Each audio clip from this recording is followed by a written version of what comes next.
হেফাজতে ইসলাম বাংলাদেশের কেন্দ্রীয় নেতা ও খ্যাতিমান ইসলামী চিন্তাবিদ আমির আল্লামা মামুনুল হককে জাতীয় সংসদে কটূক্তির প্রতিবাদে নারায়ণগঞ্জে বিক্ষোভ মিছিল অনুষ্ঠিত হয়েছে। শুক্রবার ১৯ জুন বাদ জুমা নারায়ণগঞ্জের ঐতিহাসিক ডিআইটি চত্বরে বাংলাদেশ খেলাফত ছাত্র মজলিস নারায়ণগঞ্জ মহানগরের উদ্যোগে এই বিক্ষোভ মিছিল ও প্রতিবাদ সমাবেশ অনুষ্ঠিত হয়।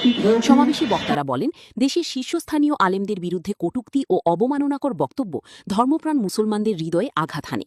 তারা আল্লামা মামুনুল হকের বিরুদ্ধে করা বক্তব্যের তীব্র নিন্দা ও প্রতিবাদ জানিয়ে দায়ীদের বিরুদ্ধে যথাযথ ব্যবস্থা গ্রহণের দাবি জানান। বক্তারা আরও বলেন, মত প্রকাশী স্বাধীনতার নামে কোনো ব্যক্তি বা প্রতিষ্ঠিত আলেম ওলামাদের সম্মানহানি মেনে নেওয়া হবে না। ইসলামী মূল্যবোধ ও ধর্মীয় ব্যক্তিত্বদের মর্যাদা রক্ষায় সবাইকে ঐক্যবদ্ধ থাকার আহ্বান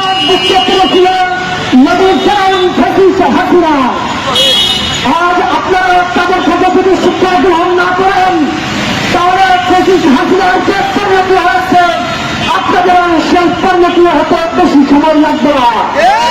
সংগ্রামী উপস্থিতি, আজকে মামুনুল হককে নিয়ে প্রযুক্তির প্রতিবাদের সারা দেশে বিক্ষোভ প্রতিবাদের জোর হয়ে গেছে।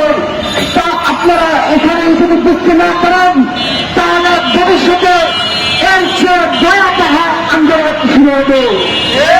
সংগ্রামী উপস্থিতি, আজকে এই বিক্ষোভ মিছিল পরবর্তী সমাবেশে সভাপতিত্ব করবেন বাংলাদেশ খেলাফত মজলিস নারায়ণগঞ্জ এবং তার সভাপতি মোহাম্মদ ব্যক্তিত্ব মামুনুল হক। এই শহরে আছেন মামুনুল হক এই দেশের রাজনৈতিক পৃথিবী বিগত 17 বছর যারা ছিলেন তারা দেখেছে।